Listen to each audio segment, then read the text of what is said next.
안녕하세요. 아, 이제 화업은 맞습니다. 그러게요. 뭐 수화진? 예. 요즘에 수화진 아시는 분이 계실라나? 무슨 나이가. 네, 수화진, 아주 오랜만에 듣습니다. 흥과 놀부? 예, 안녕하십니까 여러분. 맛있는 호주 여행 소풍입니다. 안녕하세요. 오리온 스타 프로퍼티 대표 자스민 김입니다. 네, 저번에 저희가 그 랜드 밸류에이션 책 이거에 관련해서 얘기를 했고요. 네. 집값, 땅값 관련해서 이거를 세금 계산을 어떻게 하는지 그리고 어떤 식으로 진행이 되는지에 대해서 얘기를 한번 해봤는데 네. 뭐 요즘 부동산 시장이 좀 어떤 것 같아요, 대표님? 사실은 이제 올해가 조금 많이 오른다는 전망들이 많았었어요. 그래서 이제 여기 이제 큰 메이저 은행들이 있는데요. 뭐 CBA 해서 커먼웰스 뱅크가 제일 큰데 그쪽에서 내놨던 리포트는 2020년에 한 집값 상승률을 한 6% 정도 봤었고요. 그리고 이제 ANZ이라는 또 은행에서는 한 8% 정도 예상을 했었는데 실제로 작년 2월 달에 옥션 낙찰률이 50% 정도밖에 안 됐었어요. 아, 작년에요? 네, 2019년 2월에? 네네. 근데 이제 올해 2월 기준으로는 83.3%까지 옥션 낙찰률이 이제 나왔었어요. 그래서 네. 이게 이제 좀 호전이 되고 있었죠, 사실은. 네네네. 근데 이제 그 이유는 작년에 호주가 기준금리를 3번을 떨어뜨렸습니다. 네네. 예, 그래서 이제 0.75%.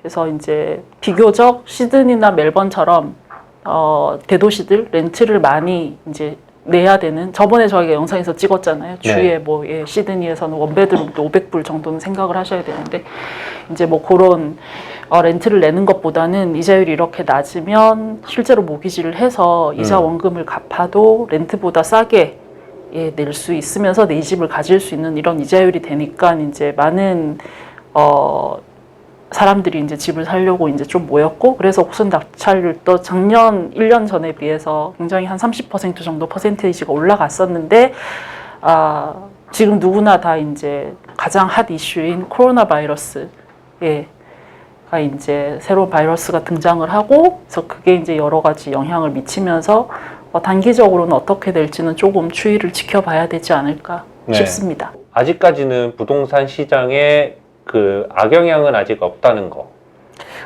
그렇죠. 이게 이제 좀 수치가 나오려면 부동산은 조금 이제 시간이 조금 걸리니까요. 뭐 단기적으로 아무래도 영향을 받을 건데, 이게 바이러스다 보니 저희가 지금 이제 이게 어디까지 가고 얼마나 이제 더 노출이 심해질지를 알 수가 없는 거여가지고. 근데 이제 호주는 3월 달에 올해 이번 달이죠. 그래서 이제 첫 번째 주 화요일 날 항상 이제 기준금리에 대해서 발표를 해요. 그래서 호주에 사시는 분들 특히 이제 그날만, 그러니까 매달 첫째 주 화요일 날 조금 귀를 기울이시면 이번에 이제 기준금리가 뭐 올랐다 내렸다 스테이한다 이런 걸 항상 발표를 하거든요. 그래서 이번 달에는 이제 약간 예상은 됐었는데요. 이 코로나 바이러스도 영향이 있을 것이고, 그리고 이제 호주가 작년부터 좀 산불이 많이 심했잖아요. 그런 영향도 있어가지고 이번 달에 다시 기준금리를 0.25%, 0.75였는데 0.25를 낮춰서 0.5%가 지금 기준금리입니다. 그래서 모기지 금리도 오늘 조금 은행들이 많이 내렸어요, 또. 그리고 지금 한 번 더 기준금리가 내려갈 것으로 보여지고 있거든요.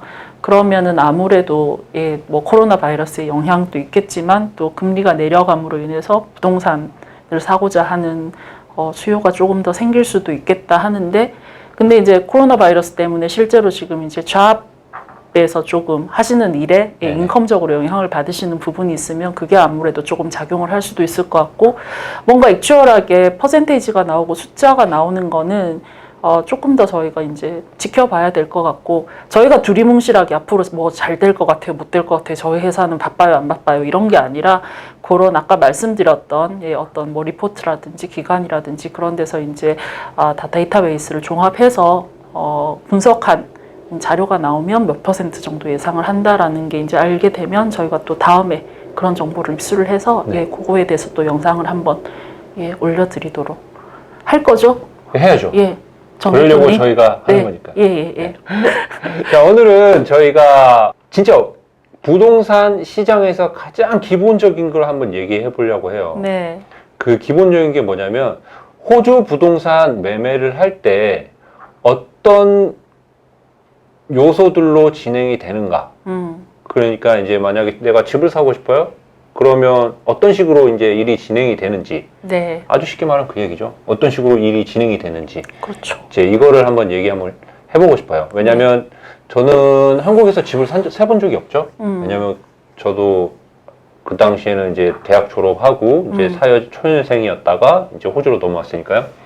근데 호주에서 집을 샀을 때의 느낌하고 한국에서 집을 사는 제가 알고 있는 거랑 틀려요. 완전 틀리다는 아닌데 약간 틀린 것 같아요. 그냥 뭔가 한 가지가 추가됐다는 점? 네, 그런 정도인데 그 부분에 대해서도 저희가 얘기를 한번 해볼게요. 네, 지금 정 대표님께서 말씀을 해주신 뭔가가 좀 하나가 좀 많이 다르다고 느끼셨다는 그 점이 뭐냐면 아마 법적인 자문을 받으면서 이제 집을 사게 된다는 걸 거예요. 그래서 쉽게 말씀드리면 내가 집을 살 때 호주에서는 변호사를 선임을 하셔야 됩니다. 그래서 변호사 비용이 당연히 이제 좀 들어가겠죠. 그러면 파는 쪽에서는 그냥 하느냐, 그렇지 않고 또 파는 쪽에서도 변호사를 선임을 하게 됩니다. 그래서 이제 계약서가 나오면요, 그거를 이제 매수인과 매도인의 계약자가 이제 계약자의 그 변호사들이 그거를 이제 법적으로 이제 그거를 리뷰를 하고 서로 이제 어떤 조항들을 내고를 하고 그런 식으로 진행이 되죠. 매수인, 매도인 이러면 너무 헷갈리니까요. 그냥 사시는 분, 파시는 분으로 하겠습니다.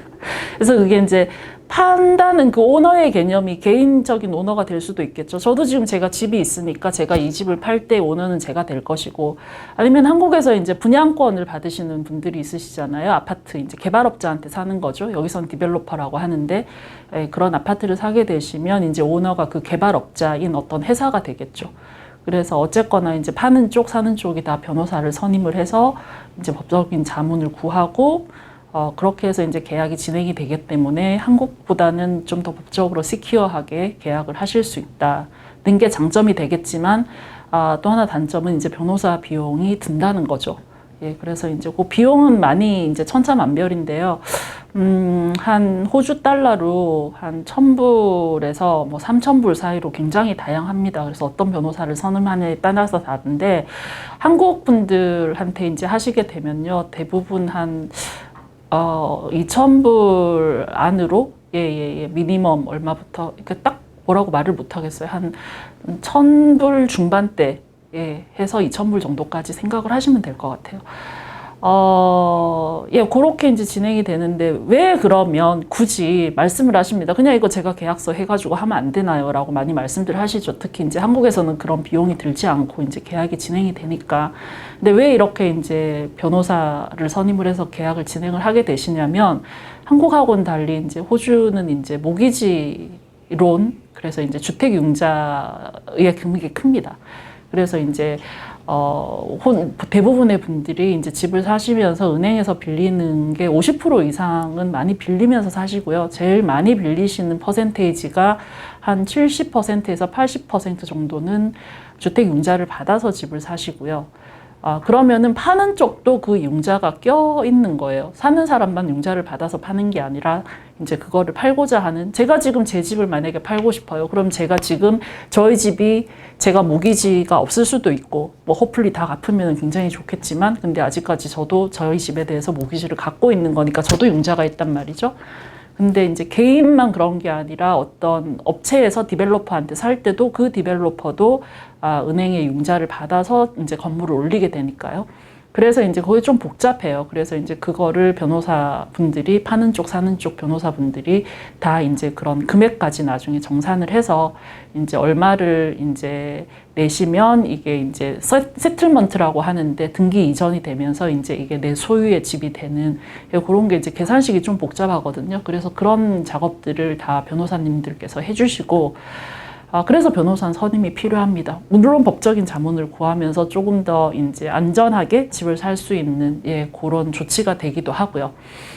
충분히 뭐 변호사 비용은 뭐 내시는 거를 그렇게 아깝게 생각하지 않으셔도 될 것 같고요. 그리고 하나 더는 또 금방 제가 말씀드렸지만 한국하고 좀 다른 점이 모기지를 많이 해서 이제 사시기 때문에 주택 융자를 잘 받으셔야 된다는 거죠. 그런 게 조금 한국에서 집을 사는 점하고 조금 다르지 않나. 가장 다른 점은 그거라고 생각을 하고요. 그 다음에는 방법론적인 건데, 이제 호주는 예를 들어서 뭐 다 지어진 집, 주인들이 이제 매도하기를 원하는 집을 사실 때는 이제 옥션을 해요. 한국하고 다르게. 그래가지고 이제 주인들이 옥션으로 집을 내놓는다는 거는 그 옥션은 상상하시는 그 옥션이 맞습니다. 뭐 예를 들어서 뭐 뉴스 들으시잖아요. 옛날에 뭐 되게 뭐 르네상스 시대 때 뭐 라파엘로가 그린 그림이 몇 초 모르겠습니다만 그림 뭐 이렇게 당선됐다, 뭐 이렇게 그 낙찰됐다 이런 옥션하고 동일해요. 그래서 이제 제가 원하는 집이 있어가지고 인스펙션을 가서 마음에 든다 그러면 그 이제 옥션으로 파는 집이다. 그러면 그 옥션에 내가 이제 들어가서 그 이제 경매에 참여를 하셔야 됩니다. 그런 식으로 이제 사시는 게 있겠고요. 그리고 이제 일반 그냥 주인이 내놓는 집이거나 디벨로퍼가 다 지어놓고 파는 집들 중에는 그냥 포세일로 해가지고 원하는 가격을 이제 제시를 하고 그 가격에 이제 내가 오퍼를 넣고 그렇게 해서 어그리 돼서 사실 수 있는 게 있고요. 그리고 이제 하나 더는 다 지어진 집 말고 내지는 이제 주인들이 파는 중고 매물 말고는 이제 아파트 분양권을 받아서 이제 하시는 개념으로 여기서는 오프 더 플랜이라고 하는데요. 10%를 내시고 계약을 하시고, 그리고 2년 후에 그게 완공이 된다. 그러면 2년 후에 잔금을 치르시는 그런 또 구입 방법이 있으실 것 같아요. 그래서 이제 오프 더 플랜 분양권 받으시는 거는 한국보다 비교적 단순한 게 중도금이 없습니다. 아파트나 유닛을 사실 경우에는요. 그래서 이제 처음에 10% 계약금으로 계약을 하시고 내가 그 집을 살 수 있는 권리와 그 다음에 이제 그 등기 이전을 나중에 이제 잘 이행해야 되는 의무를 같이 가지게 되세요. 그래서 이제 2년 후에 완공이 됐다 그러면 이제 잔금을 치르시고 이제 제가 그 집의 이제 주인이 되는 거죠. 그럼 그 잔금 중에 대부분이 이제 은행 모기지로 나오는 거죠. 호주 같은 경우에는. 그래서 대부분의 분들이 10%로 계약을 하시고 2년 후에 이제 완공이 되면 나머지 잔금, 뭐 예를 들어서 내가 내고자 하는 디파짓 금액이 있겠죠. 그럼 10%를 더 내겠다, 20%는 내 돈으로 더 내겠다. 그러면 계약금하고 합해서 30% 정도를 더 내시면 모기지 주택 융자를 70%를 받으셔서 이제 등기 이전을 받으시고 내가 주인이 되는 거죠. 그래서 이제 한국하고 다른 점은 일단 아파트 분양권을 10%를 내고 이제 내가 계약자가 되는데요. 일단 중도금이 없다는 게 좋은 점이 되겠고, 그리고 나중에 이제 내 이제 인컴이나 신용 등급에 따라 가지고 이제 모기지를 80%, 70%, 뭐 많게는 90% 이상도 빌리실 수 있다는 거. 네, 그렇게 이제 보시면 될 것 같아요. 그리고 이제 많이 물어보시는데요. 2년 후에 이제 완공하는 집을 사면 모기지는 언제 하는지 물어보시는데, 매물을 다 짓고 나서 모기지를 시작을 하시는 거예요. 그래서 처음에는 10% 계약금으로 이제 계약을 해 두시고, 그리고 이제 모기지를 시작하는 거는 그게 완공이 된 2년 후에 시작을 하시기 때문에요. 모기지를 이제 좀 시작을 하는데, 당장 이민 오셔가지고 예를 들어서 지금은 이제 내가 은행에 보여줄 뭐 서류가 없고 아직 일을 하지 않고 있고 이런 분들한테도 유리하고요. 그래서 외국인의 투자자들 분들도 비교적 오프 더 플랜을 많이 사시죠. 그거는 저번에 저희가 영상에서 이렇게 저희가 그 호주 집 구매를 할 때 어떤 식으로 진행이 되는지에 대해서 대표님께 설명을 들어봤고요. 자, 뭐 다음부터도 마찬가지입니다. 궁금하신 점 있으시거나 난 이건 꼭 정확하게 알고 싶다 이런 부분이 있으시다면 저희 블로그에 글을 남겨주시면 저희가 그 질문들을 추려서 대표님과 함께 그 부분에 대해서 얘기를 한번 해보도록 하겠습니다. 네. 많은 관심 가져주시고요. 다음엔 더 재밌는 내용으로 만나 뵙도록 하겠습니다. 감사합니다. 마치기 전에 네. 궁금한 게 있는데 저희는 구독, 좋아요 뭐 이런 거 안 합니까? 저희는 유튜브를 안 하기 때문에 예, 굳이 알겠습니다. 그게 필요가 없어요. 예. 구독, 좋아요는 안 해도 된다고 하십니다. 진짜예요? 좀 해주시면 좋을 것 같은데 저희는 좀 해주세요. 저희 지금 구독자가 정말 많이 구독자가 지금 76명 대단하지 않습니까? 언제 100명이 될지 정말 고민스럽습니다. 댓글 많이 남겨주십시오. 안녕히 계세요.